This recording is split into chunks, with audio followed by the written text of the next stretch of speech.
Saudara, sebuah video viral di media sosial saat warga tak terima ditegur anggota tim gugus tugas COVID-19 Kota Bandar Lampung saat tidak menggunakan masker. Adu mulut dengan aparat yang berjaga di posko perbatasan Kabupaten Lampung Selatan pun tak terelakkan. Udahlah, jangan inilah. Yang lain-lain aja dulu, Pak. Yang dari Jakarta ini banyak, Pak. Ini Jakarta ini, Pak. Di stop ini.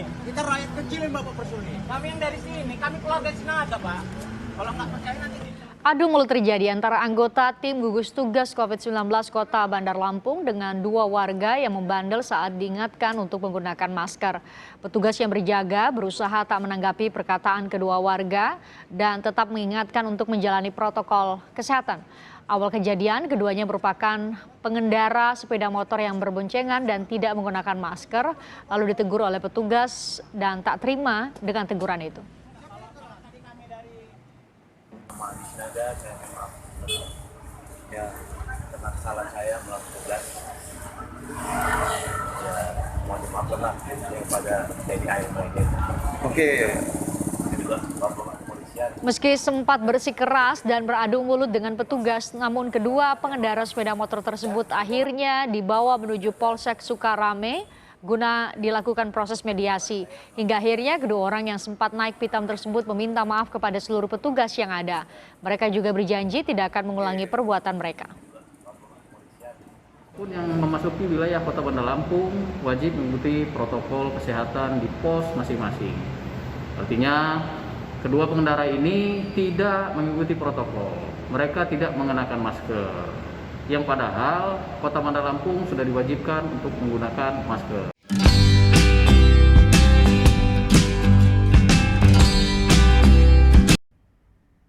Assalamualaikum warahmatullahi wabarakatuh. Halo sahabat PJJ dan siswa kelas 11 IPS. Gimana nih kabarnya? Mudah-mudahan sehat selalu ya. Amin ya robbal alamin. Masuk di pertemuan kedua pada mata pelajaran sosiologi kelas 11. Hari ini kita akan mempelajari materi konflik sosial. Pasti kalian pernah mendengar kata konflik ya? Oke, kita bahas hari ini.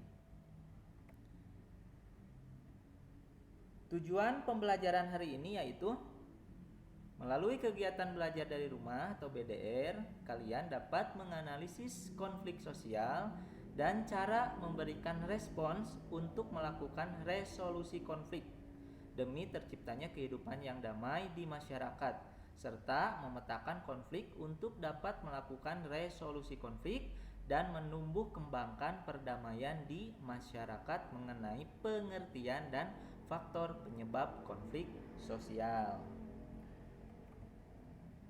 Subtopik yang akan kita bahas pada pertemuan hari ini ada dua, yaitu satu, pengertian konflik sosial.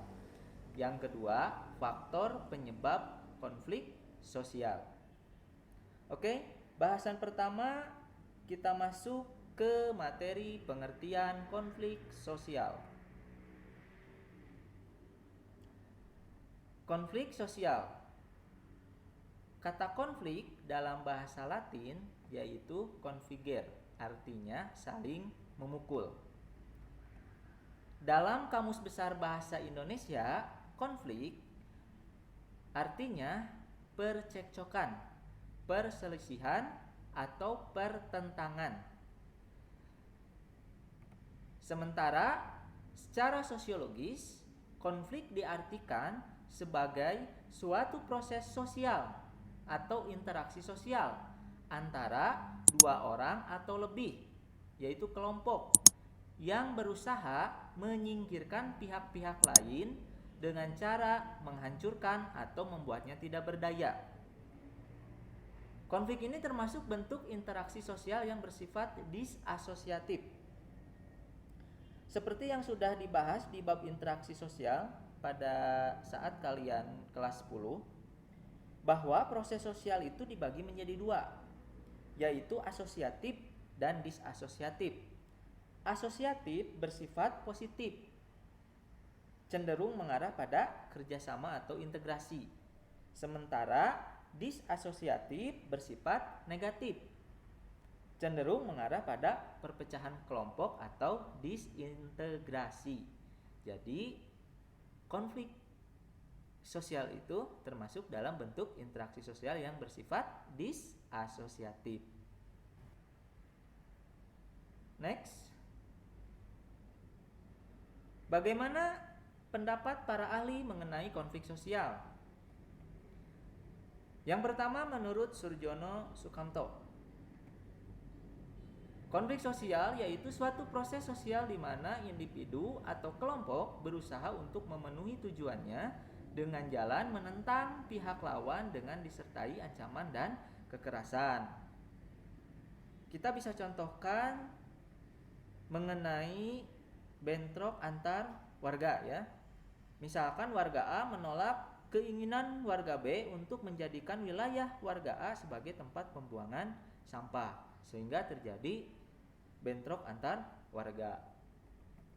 Selanjutnya, menurut John Lewis Gillin dan John Philip Gillin, konflik itu bagian dari proses sosial yang terjadi karena adanya perbedaan fisik, emosi, kebudayaan, dan perilaku. Contohnya, konflik antara warga asli atau lokal dengan warga pendatang atau transmigran. Warga lokal menolak para pendatang untuk berdagang di wilayahnya. Itu contoh dari penjelasan dari John Lewis Gillin. Selanjutnya, menurut Robert M. J. Lawang, bahwa konflik sosial itu adalah sebuah perjuangan untuk memperoleh hal-hal yang langka seperti nilai, status, atau kekuasaan dan sebagainya.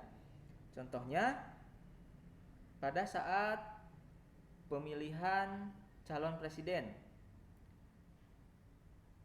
pendukung calon presiden A menolak hasil suara karena menganggap calon presiden B melakukan tindakan suap kepada para pemilih.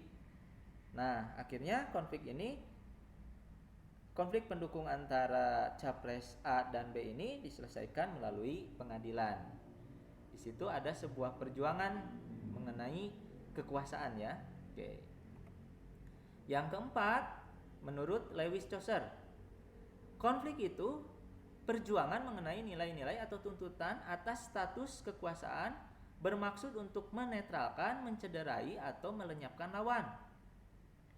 Contohnya, perjuangan para guru honorer yang telah mengabdi beberapa puluh tahun untuk diangkat menjadi pegawai negeri sipil atau PNS.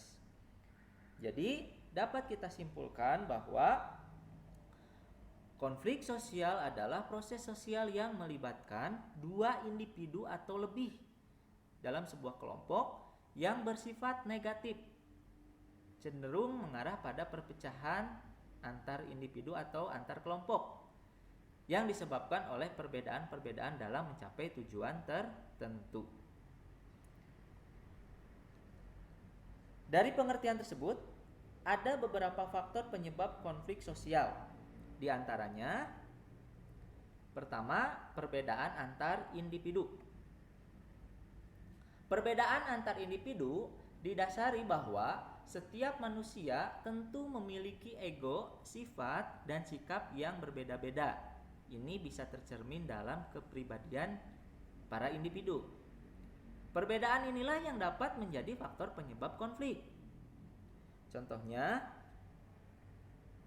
seorang kakak yang berseteru dengan adiknya karena sang adik tidak membantu membersihkan rumah, sementara sang adik sudah mengantarkan ayahnya untuk bekerja, jadi beranggapan tidak usah membersihkan rumah. Itulah contoh perbedaan antar individu yang bisa menyebabkan konflik sosial. Yang kedua, perbedaan kebudayaan. Kepribadian individu sedikitnya banyak dibentuk oleh kelompoknya melalui internalisasi nilai dan norma budaya atau sosialisasi.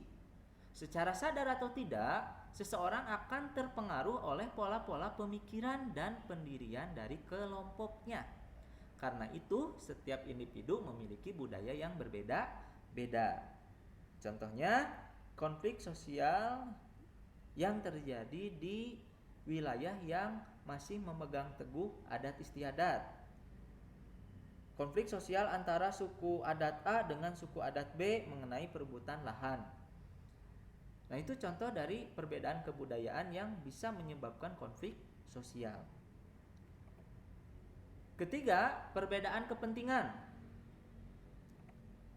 Setiap individu tentu memiliki kebutuhan dan kepentingan yang berbeda-beda dalam melihat dan mengerjakan sesuatu.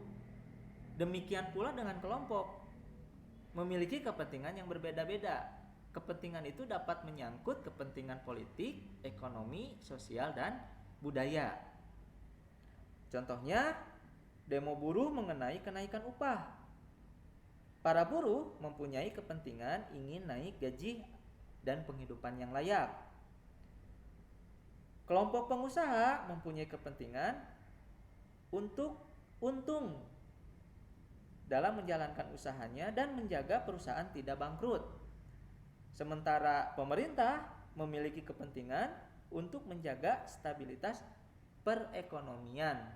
Karena itu, pemerintah mengatur upah minimum buruh. Nah, itulah contoh dari perbedaan kepentingan yang menyebabkan konflik sosial. Yang keempat, yaitu perubahan sosial. Seperti yang kita ketahui bahwa masyarakat itu memiliki sifat dinamis atau berubah-ubah. Perubahan yang terjadi di masyarakat itu mempengaruhi cara pandang sebagian anggota masyarakat terhadap nilai, norma, dan pola perilaku masyarakat. Apalagi jika perubahan itu berlangsung dengan cepat dan meluas. Apabila masyarakat belum siap menerima, maka akan terjadi keguncangan budaya atau tidak siap menerima budaya baru. Nah, kemudian muncul perilaku-perilaku yang dianggap oleh sebagian anggota masyarakat lain sebagai perilaku berlawanan, aneh, dan bertentangan dengan kebudayaan masyarakatnya.